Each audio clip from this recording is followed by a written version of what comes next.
I'm John Miglosh for the Wisconsin DMA and the International Society for Strategic Marketing. Okay, well, we've got some big news today. Big news, seems to me. Amazon bans the use of FedEx ground. Woohoo! Wow, that's something.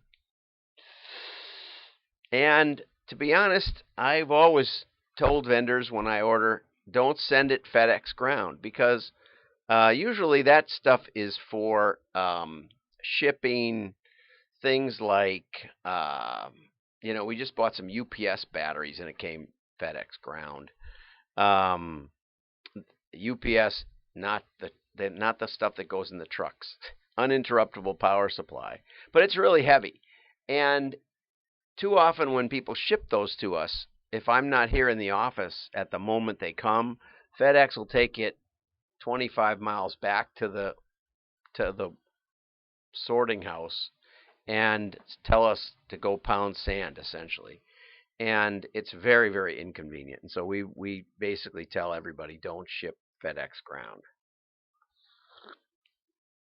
So Amazon decided to do that, and it's only for Prime deliveries, and it's only for third-party vendors, but it's still, it's a big deal. And according to sources, the vendors are scrambling, and this means probably more business for the UPS and USPS, which maybe is where it belongs in the first place.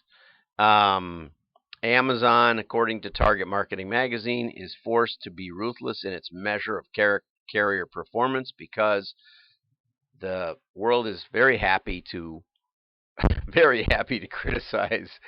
You pay extra for Prime and you want to get it there fast, and that's why you do it. And ultimately, Amazon is a shipping conduit. They don't really curate the merchandise. They don't really vet the vendors. They're really just getting it to you. And so they better do a good job of getting it to you. And so I think that's probably what they have to do.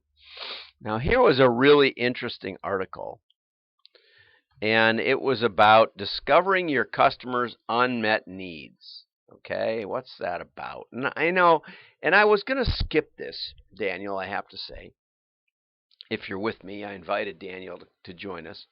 I was going to skip this article because I thought, I don't even know my own unmet needs. If I knew it, it would be met. If it was a real need and it was known, I'll go meet it. Like, for example, here is the world's greatest nose hair trimmer. My wife kept telling me, you need a nose hair trimmer. So I got this from Hanukkah Story, and it is the greatest. It's fairly quiet. Very, very quiet. It's very good at what it does. And I look well groomed. I use it on my ears too, and it doesn't hurt anything. So the whole concept, the definition of marketing, the first definition I heard was find a need and fill it. Okay? Find a need. Ergo, unmet need. Find a need that's not getting met. So, but Daniel took me to a place I didn't expect, which is the Hanukkah Song from Adam Sandler. And a couple of points he makes is, Adam says, I wrote a song for those little kids who don't get to hear any Hanukkah songs. It makes total sense. And I'd never heard of the Hanukkah Song. To be honest, I don't watch Saturday Night Live where it debuted that much. So let's get over to the Hanukkah Song and have a little. Now, what in the heck happened today? I think it's in the wrong source. I hope so.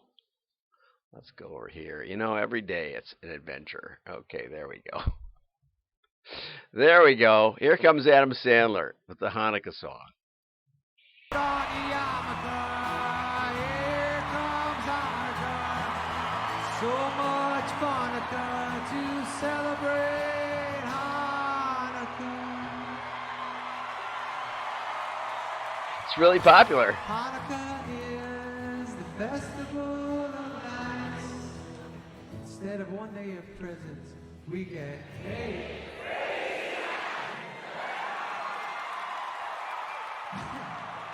When you feel like the only kid in town without a Christmas tree, here's the 4th list of people who are Jewish. Just like Jesus, Olaf, Punky Brewster, Scott Rudin, and me.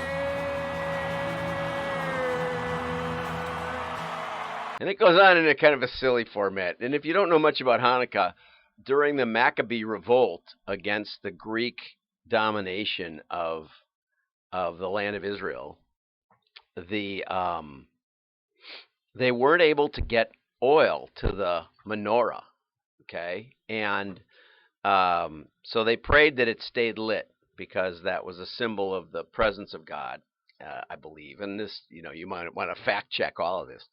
And it stayed lit for 8 days until they could get more oil. And so that was the miracle of Hanukkah, the festival of lights. And for Christians, not everybody realizes this, but the great feast that Jesus went up to, I believe it's in John 7, was the people, or scholars believe, was the Feast of Lights. And so Jesus probably celebrated it. So there you go. Whereas he didn't really celebrate Christmas. Unless he had a birthday cake. Anyway, we better go on. We're obviously lost here. But what Daniel says is bring something new into the world with your products and services and your marketing. If it were easy, it would be done already. So find something that's interesting, that's unmet, and that's part of why we have the we have the AI in 90 days guaranteed, the risk-free test of AI, which we're going to get to today. If I get going, I got to get a little going here. And if he would have asked people, should I write a Hanukkah song, they probably would have said, well, write a Christmas song. Irving Berlin wrote White Christmas. You can write Christmas songs. But instead, he wrote a Hanukkah song. And too often we look at our competitors. This is the best part of the whole article. Where one of Daniel's clients said, I met with our biggest competitor at the bar. We copied everything they do. Turns out none of it's working for them either. We do space analysis, we do competitive analysis, pricing analysis, and we have this assumption that it works for them, so it must be a good idea. But best practices, you're not seeing the screen. Best practices are often just pooled ignorance. So you want to get somebody that takes a little bit of a different tack on the world, right? And there aren't many of them. They're kind of wizards that see into things. And, so on that note, I went over here to an article about the great marketing moments of the decade. And this is part 2. I'm going to go back and find part 1. But one of the things they highlighted was Uber and the rise and fall of unicorns, which are companies with a 1 billion plus valuation at their IPO. And in 2012, Uber launched or rolled into London. But I believe it launched in San Francisco. Some guys were trying to get a limo and they couldn't. They were all booked or something. They couldn't get a ride from the airport with their group. And they thought, and I think they were in town for some concert or something, some big event, and there weren't any rooms either. No, that was Airbnb. Same idea, that and they both came to the same conclusion that there were cars everywhere that were being unused or rooms everywhere that were being unused, and if we could connect the people who wanted them with the people who needed them, we would have something great. And both of them grew like crazy.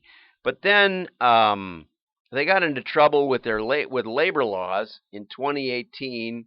They found that whether they were independent contractors or not, they were still entitled to holiday pay and the minimum wage.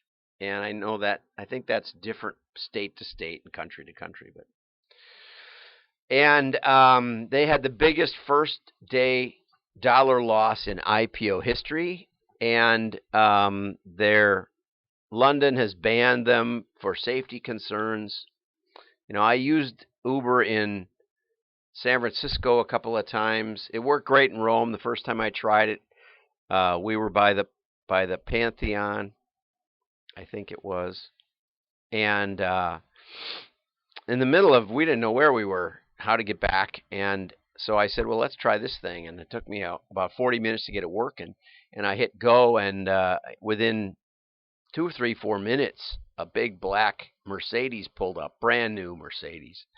And the guy said, "Are you looking for an Uber?" And I said, "Yeah." And are you the Uber? And he said, "Yeah." And we said, "This is our first one." And he said, "Well, this is my first one too." And he was working for a wealthy family in Rome, and they said, "Well, when you're not busy, why don't you just try plugging into this Uber thing and see how it works?" And so he picked us up and took us around, and it worked great. That was probably the best time I've ever had with Uber, and it hasn't worked nearly as well since. And that's the way it goes. I think I'm over time, as usual. We'll get to a super great article tomorrow, and I'm going to not cover any news. We're going to talk only about the benefits of modeling and the risks of modeling.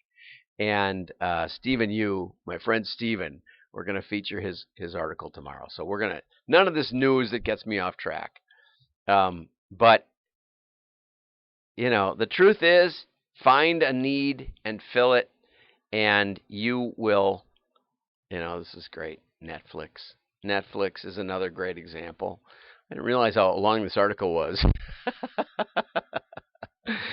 Yeah, anyway, so we'll continue on with marketing breakthroughs maybe, but we're going to get to Stephen Yu's article because it's really good. Have a great day. Like and share. Merry Christmas. Happy Hanukkah. The 22nd it starts. Goes 8 days because of the miracle of the lights.